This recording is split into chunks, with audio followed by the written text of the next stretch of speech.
Yep, all right. This is yours, Mike.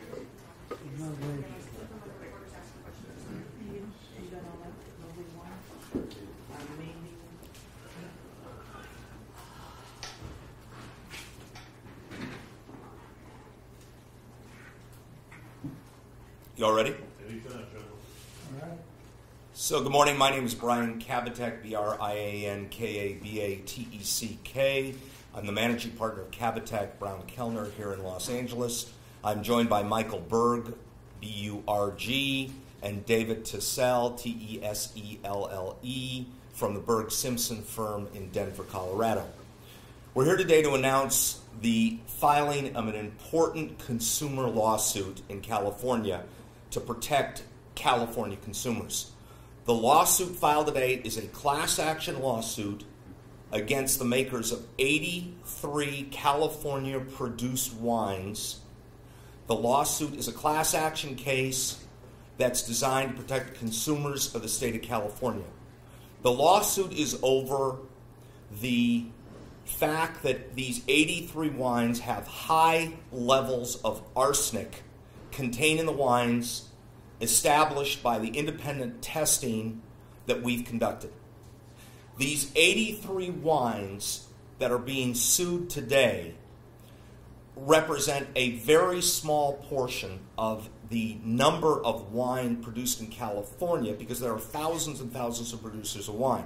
However, the 83 wines that are being sued over today have a couple of important features. First of all, almost all of them are $10 or less, and the vast majority of those are under $5. These are cheap wines produced in California. These are wines that contain high levels of inorganic arsenic. These cheap wines ask the question that the consumer may be spending less than $5 for a bottle of wine, but they may be paying with their health in the long run. This is very serious allegations that we're raising against the wine industry. A few important facts about California's wine industry as established by the wine industry itself. If California were a wine-producing nation, it would be the fourth largest wine-producing nation in the world.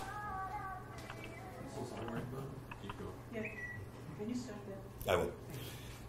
A few important facts about the wine industry itself in California, as established by the wine industry. If the wine industry in California were a nation in and of itself, it would be the fourth largest wine producer in the world. The fourth largest wine producer in the world. California in 2013, the last year for which information was kept, produced over 2.1 billion bottles of wine sold to Americans. That's just wine sold to Americans. And about $22 billion in revenue was realized from Americans buying California wine. Now, this is important because although the 83 wines represent a small number of the winemakers in California, they represent a large portion of the wine business. California's wine business is extraordinarily large, and if it were a wine-producing nation in and of itself, California would be the fourth largest wine producer in the world. Now, what we found is that these wines have elevated levels of arsenic. What we contend are illegal levels of arsenic in the wine. California sets a standard of 10 parts per billion. All 83 of these wines have well in excess of 10 parts per billion. Some of these wines have 2, 3, 4, even 5 times the standard. And behind me today are the 20 most severe offenders of the arsenic. Arsenic is a natural occurring element that is everywhere in the world. However, the arsenic that we found in these wines are inorganic. And the medical data from inorganic arsenic is that it is established by the medical community that inorganic arsenic causes cancers, lung cancer, diabetes, different types of cancer that can affect the skin, affect the respiratory system. We contend that this is extraordinarily dangerous, and it's extraordinarily dangerous to the people of the state of California. So what are we suing for? We are suing today, first and foremost, to clean up the wine industry, which is largely unregulated in California. We're suing because we want and we're asking these winemakers to take these wines off of the shelves today, to recall their products, to get the products back from consumers. Because consumers may be buying cheap wines, wines that cost less than $5 a bottle, but they may be paying with their health. We're also asking that the wine industry come into the sunlight, that the wine industry become more open about what's in their product, what's in their wine. And finally, we want a refund for the consumers who bought these products that we allege are dangerous. Now I'd like to turn it over to Michael Burg. Michael Burg, the senior member of the Burg Simpson law firm, who discovered this lawsuit and is bringing this lawsuit here in California to protect California consumers. Michael. Good morning. I'm Michael Burg of Burg Simpson, Eldridge, Hirsch, and Jardine. We're a national law firm with our main base in Denver. I think it's important that you understand how this all came about. We were contacted by a gentleman named Kevin Hicks.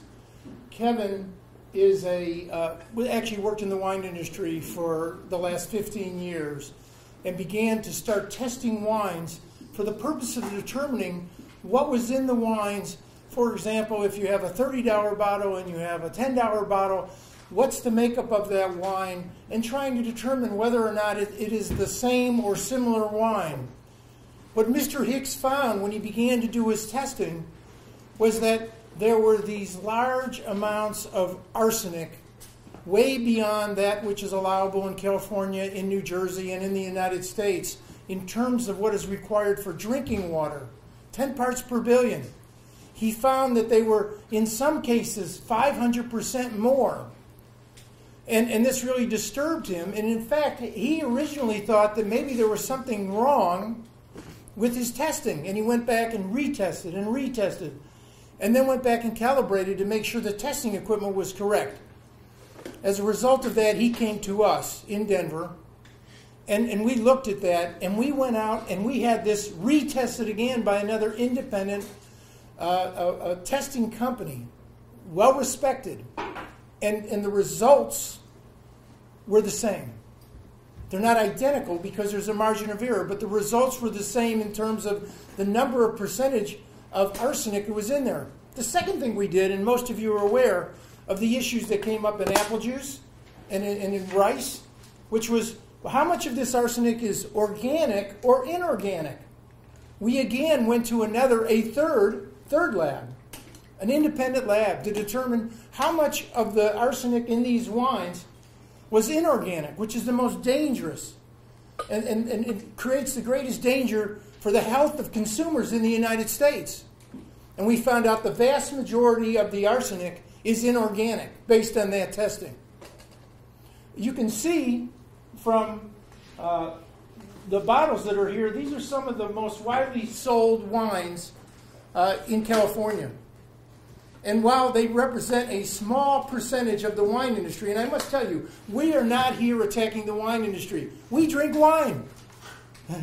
Just like just about every other American, we drink wine, we like wine, but we don't want wine that has dangerous levels of arsenic in the wine. Mr. Hicks, before he came to us, he went to the wine industry. He said, guess what? I have found these large levels of arsenic in your wines. Will you talk to me about it?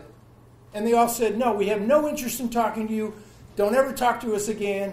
Don't ever knock on our door again. We're not interested in talking about the arsenic and those dangerous levels to the American public's health. They didn't want to talk to him about it, so he came to us.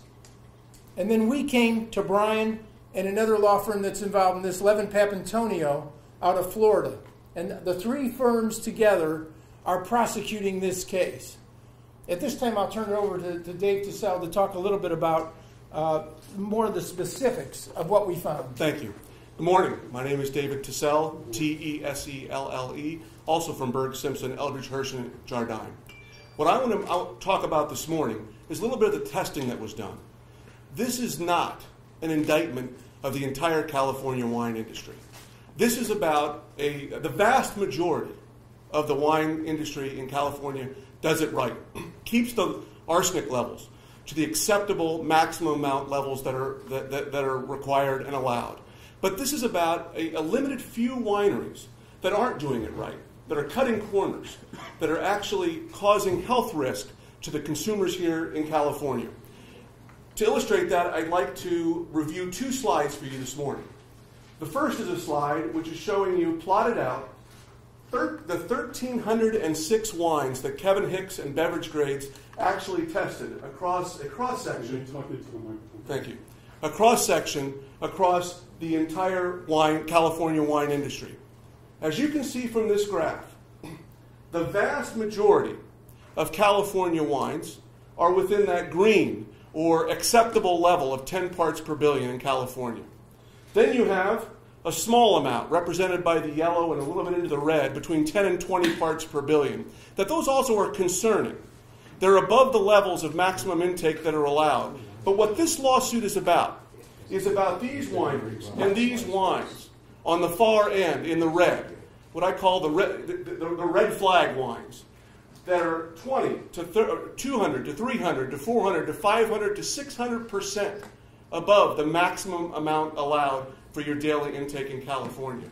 Unfortunately, although most of the wineries in California do it right, although most of the California wineries are actually taking their customers' health into account, the problem is that these wineries on the far end have a larger market share and are selling most of the affordable priced wine that is actually being sold to California consumers. Again, what this represents is 83 wines out of the 1,306 wines that were tested by Beverage Grades, that were retested by a second lab called Test America, and then were a third lab, Brooks Rand, also independently in a blind test, tested not only the arsenic levels, but also tested the inorganic arsenic levels. And why is that important? Because inorganic, the medical literature is clear. Inorganic arsenic is 500 times more toxic than just organic arsenic. And organic arsenic is not something you want to be eating anyway or drinking anyway. Let me show you a second slide that also illustrates this point. To understand this slide, the top line, the yellow line, actually represents an average of all of the white wines that were tested in our studies. And the red line is all of the red-based wines that were tested in our studies by the 3 independent labs. As you go across from left to right, we're going from the lower-priced wines to moderately priced wines to the higher-priced wines. As you go up from the bottom to the top, that's the raising in the arsenic level. As you can see, what these 3 independent labs showed in their testing is that the lower the price of wine, the more arsenic that you are getting, and it's inorganic arsenic, the bad kind, the more arsenic that you're getting when you're drinking those wines. And the more that you increase and pay more per bottle, the less arsenic you're getting.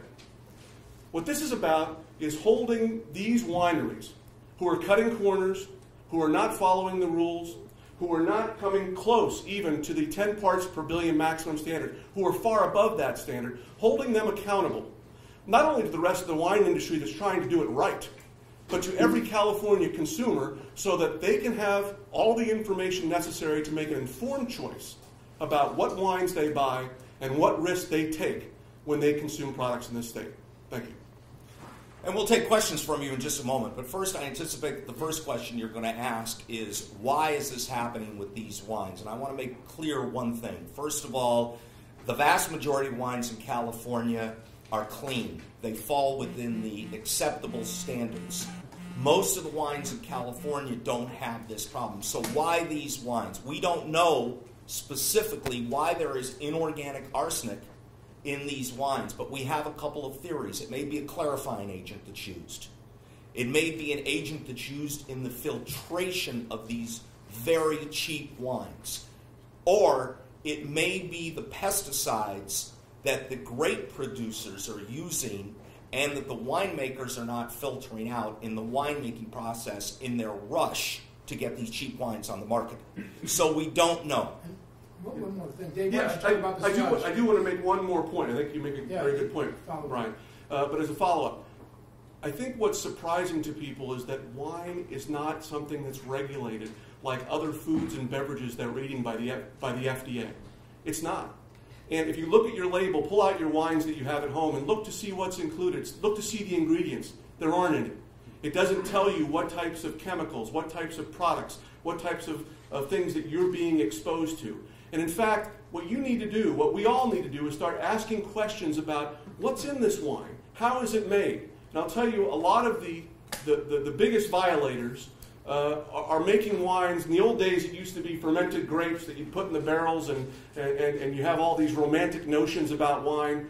It's this. It's wine concentrate. It's wine concentrate that when we've tested, have had levels of over 100 parts per billion of inorganic arsenic in it.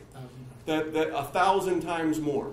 That is being used, infused with grape juice, infused with certain products that give it color to make it look like wine, even though it doesn't before it gets that extra little flavoring and that extra little color, sparkle to it. Ask questions, because this is not wine.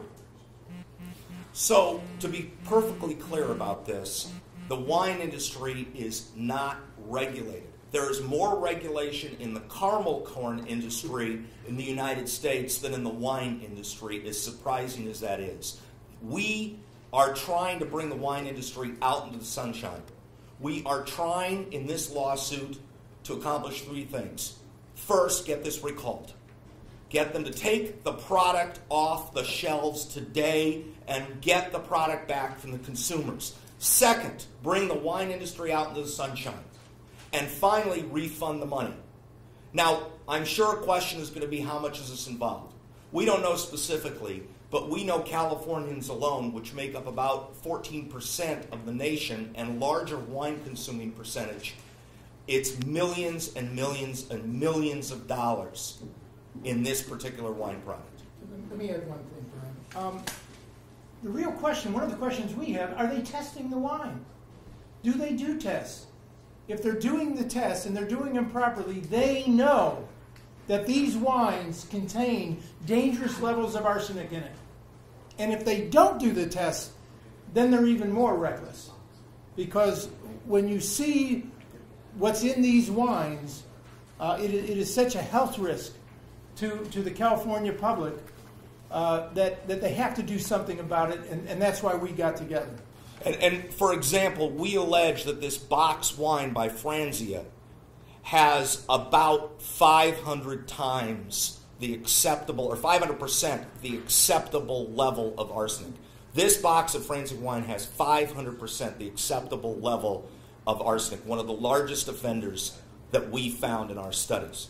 So, ladies and gentlemen, we're happy now to entertain your questions. Gentlemen, you say there's no real restrictions or controls on how the wine is actually produced. There is Prop 65, which mandates that you're supposed to indicate, as far as foodstuffs are concerned, what is in there with the foodstuffs. Why not simply go that route rather than go to court? We actually are pursuing Prop 65. Today we've sent letters to the winemakers advising them that they're in violation of Prop 65. In addition to that, the lawsuit itself is a claim for the Consumer Legal Remedies Act, as well as the unfair competition law of the state of California, all based on the standards set by the governor's office. Why go to the producers of the wine with a notice or a note from you guys saying you're in violation of Prop 65? Wouldn't it be more effective if the state of California, on official state letterhead, sent it to these people saying, hi, you're in violation. I don't care what a bunch of lawyers say. You're in violation of state law. We can shut you down. Sure, and the fact that Kevin Hicks, who started this lawsuit, contacted the wineries and they were unresponsive, the fact that various media have since contacted the wineries and instead of admitting or denying the arsenic, they've done nothing, the fact that the state of California, which is overburdened with its own financial needs, doesn't do anything with respect to this, and the fact that the wine industry itself, despite the fact that the wine industry itself which is not regulated in California, has no government oversight other than the federal government tobacco and alcohol division to look at the amount of alcohol in the wines. There's nobody regulating the wines. So somebody has to do something with this. And believe me, nothing would make the three lawyers standing up here happier than to get notice today from the wineries and from the state of California that they're going to start doing it right. Please identify yourselves as you answer the questions for the folks on speakerphone. Sure. And this is Brian Kabateck, Kabateck, who was just speaking. Do you have anybody who's been harmed?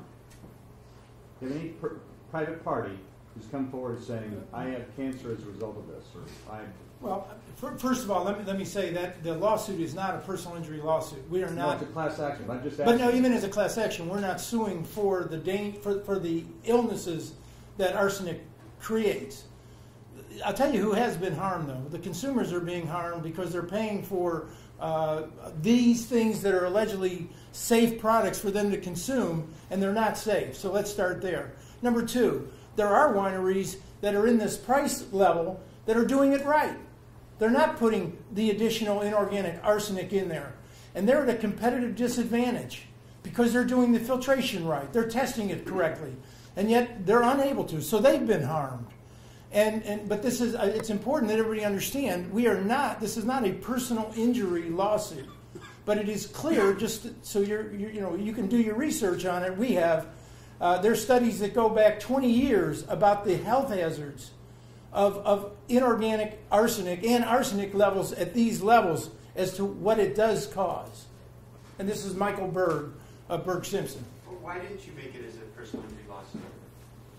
We didn't file this as a personal injury lawsuit for a couple of reasons. One is a personal injury lawsuit will only affect the individual that is bringing the personal injury lawsuit. You can't effectuate industry change with a personal injury lawsuit. Secondly, we don't have injuries as a result of this lawsuit. We have an injury on the public as a result of this lawsuit. And it's well documented in the medical data for years and years and years that more than 10 parts per billion is dangerous. And medical doctors have gone on record over and over again saying that these levels of arsenic can cause cancer. These levels of arsenic can cause respiratory and cardiac illnesses and injuries. So we are really trying to protect all California consumers with this case. Have the individual laboratories and clinical labs that you've taken to take these samples and do the assessments on the levels of inorganic arsenic in there, given any thoughts, ideas about where the inorganic arsenic is coming from and their ways to remediate how this is done and how it is? Have your experts To answer your question directly, what we did is we had this independent testing done blind to make sure we had a completely fair assessment of what kind of arsenic and what levels that we had. We didn't ask them where it came from. What we know is it shouldn't be in there and they can get it out. That's what this lawsuit is primarily about. Well, wait a minute, hold it. If you don't know how to get in there, how do you know you can get it out? Let me answer. This is Michael Burg. We know if you go to the wineries, you can have a winery that's across the street from another winery. And one of the wineries have within the levels of 10 parts per billion, so at the safe levels. And right across the street, they got 500 times that amount of arsenic. So we know, number one, that those other wineries are able to make sure that they don't have arsenic of the levels that we're seeing. So we know it's not coming from the soil. We know there is arsenic in all the soil, the growing soil. So it has to be coming from other places. It has to be coming from other places, as we talked about, whether it's clarifying that they use it to make it clear, whether it's from whatever this is called, with 1,000 times that they add that for the purpose of making it look like wine. It also could be as a result of poor filtration. And we know those things. And we know from Mr. Hicks, who has worked in the wine industry for years and years and years and years, those are all possible suspects of how we have these levels of arsenic in the wine. Why is this suit not being brought against other wineries from other states like Washington State, and why are you filing this in California court instead of federal court? We're filing the lawsuit in California under Prop 65, under the Consumer Legal Remedies Act, under California's unfair competition to protect California citizens. We're keeping the case in California as opposed to federal court. We think the people of the state of California have a strong interest in protecting what they drink and what products are made and produced in California. And our hope, of course, is that there will be industry-sweeping changes as a result of this. So we only focused on California wines. You mentioned that the state of That was Brian Kabateck speaking. You mentioned that the state of California is overburdened in its ability to supervise and look at certain things. Given the fact that these state lawmakers are the ones that basically argued so strongly for Prop 65 and then don't have the mechanisms to do the inspection on foodstuffs in California, aren't those legislators, including the governor, also equally responsible since they wrote a law and then didn't back it up with inspection? They do it for milk, they do it for fruit juices, they do it for God knows how many other things. They've got inspections and controls there. Why alcohol? Or are they completely bought off? Well, I don't think the politicians. I'm not going to go on record saying the politicians are bought off. So other people can do that. I'm gonna make it. I'm not doing that today.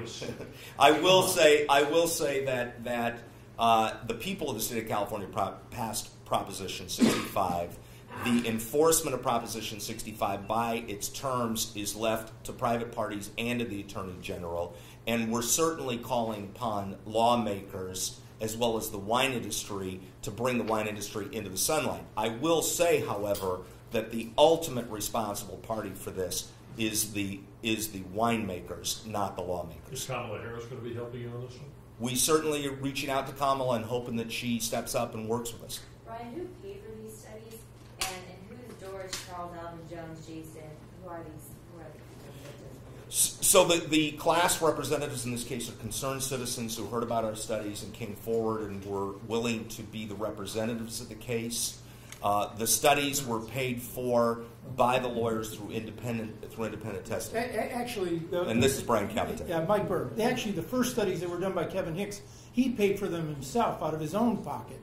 When he ran these studies and found out about the high levels of arsenic, he ran those tests himself, paid those himself at his laboratory, and in fact did retesting to confirm the results, and then came to us. And then the lawyers did pay for the second round and the third round of testing from the independent labs. Well, gentlemen, in layman's terms, are you saying that these low-end winemakers, if there's a way to pay to lower the arsenic levels down to legal levels, it's just simply costs? You're looking at their profit margins over anything else.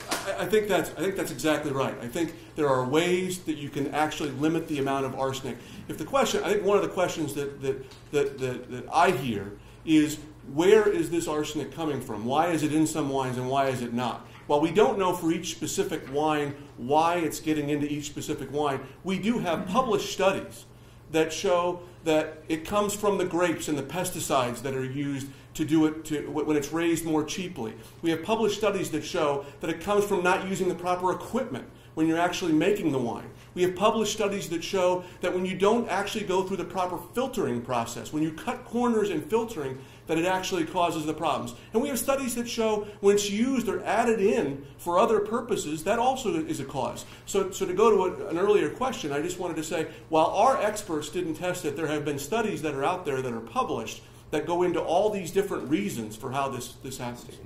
That was David TeSelle from Burg Simpson. We'll take a couple more questions. What market share do these wine labels have? We don't have an exact number of the market share, but what we do know is the 1,306 wines that were tested are well in excess of about 75% of the wine sold in the United States to United States consumers. So out of that 1,306 wines, 83 tested below what we consider and we allege in the lawsuit to be acceptable standards. One more question? No more questions? Well, I have one more question. Who is Kevin Hicks? I mean, what does he explain the wine and what does he stand to gain from this lawsuit? And the last question was answered by Brian Kabateck. And the question that we just had was, who is Kevin Hicks and what does he stand to gain out of this lawsuit? Is that correct, sir? Okay. What role did he play in the wine industry? Well, he was a distributor. He also was early on. He's been involved in the wine industry for many, many years. The truth is, first of all, he has very little to gain except to try to clean up the wine industry that he loves so much. He's a wine geek. He loves wine, and the reason he started testing this wine was not to find arsenic, not to find what the problems were with the wine, but to basically do an intellectual analysis about comparing one wine to another as to what the makeup was. So he was shocked. He was shocked to find out that the arsenic that existed in the wines that are shown here were so above a safe level. So he thought, and he did not, I mean, candidly, he didn't want to be involved in this. He went to the wineries and said, guys, you've got dangerous levels of arsenic in your wines. You need to do something about it. And they basically slammed the door in his face. And then he tried to do a press release about it. And he actually did a press release, but no one actually read it. And then ultimately, he walked into our office and said, here's what I got, and can you do anything about it? And so Kevin is somebody who loves wine. His life is wine, and quite frankly, he wants the wine industry cleaned up. That's what he wants. This is Michael Burg. Can I speak to this? I just want to sum it up and make sure that I'm correct on this or accurate. So basically, the lawsuit is based on revelations that are brought forth by Kevin Hicks on behalf of concerned citizens against these winemakers or wine companies. Kevin Hicks was an insider who notified the lawyers that there was a problem. The lawyers conducted their own independent studies. The lawyers, through their independent studies, then were contacted by some concerned citizens who wanted to come forward. Kevin Hicks is not a party to the lawsuit. He's an insider of the wine industry. And folks, we do have a Spanish language lawyer here. If there's any Spanish language TV, he'll be available afterwards to speak to you. And thank you all very much. Thank you very much. Appreciate it. Thank you. Yeah, I'm happy to run through the PowerPoint. You guys are ready? Bottom line, life is too short to drink cheap wine. I'm sorry.